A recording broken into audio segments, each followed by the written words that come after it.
One of my favorite memories was a little girl who was walking down our stairwell. In our stairwell, we have the 280,000 number that hangs there, and then we have these little stick figures, if you will, that each represent 1,000 people. There's 280 of them. And a little girl pointed to them and said, "Mom, they can take one of those down because I invited my friend to church today."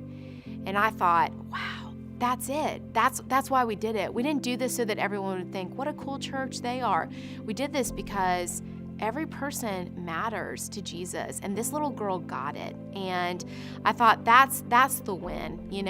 It's not about having a cool church. It's about having messages and mission in everything that you do. And I think the most significant thing for us in this design, it's garnered some attention, and people think, oh, wow, that's that church that has that huge sign, or that's the church that has that massive tree outside, and that's so fun. But it's bigger than that. For us, what it is we're telling a story, and people get to walk in these doors and immediately connect to it. It doesn't take them a while to know that we're for them. We tell them that the minute they pull on the parking lot, So by the time you're walking in the doors, you already feel like people are with you. You're not worried about your church experience. They walk through the doors, and then we talk about more things that we're for them. And so I think people have gained some trust in the church before they even sit down and hear somebody speak for the very first time. And that's the win. If we really want to be churches that unchurched people love to attend and reach those people, our building is a message in and of itself.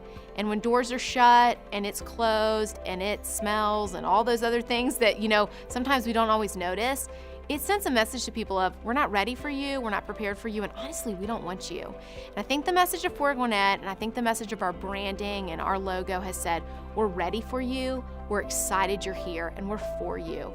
If I was talking to somebody who was saying, I want to figure out how to design something in our area, I would say, don't just design to design.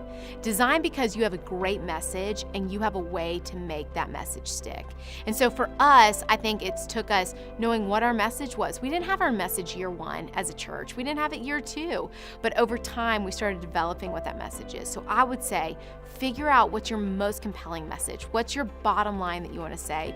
And then tell it everywhere you can. Tell it in the most creative ways you can. Tell it in all different artistic forms, but tell it and make sure that everybody knows it and speaks of it. So if I was talking to a church leader, if I was talking to somebody that was asking, hey, what do we do if we want to start design? I would say, first, get a message. For us, our message didn't come year one, it didn't come year two, but over time, we're like, our message is that we want to tell people we're for them and that there's a God who's for them.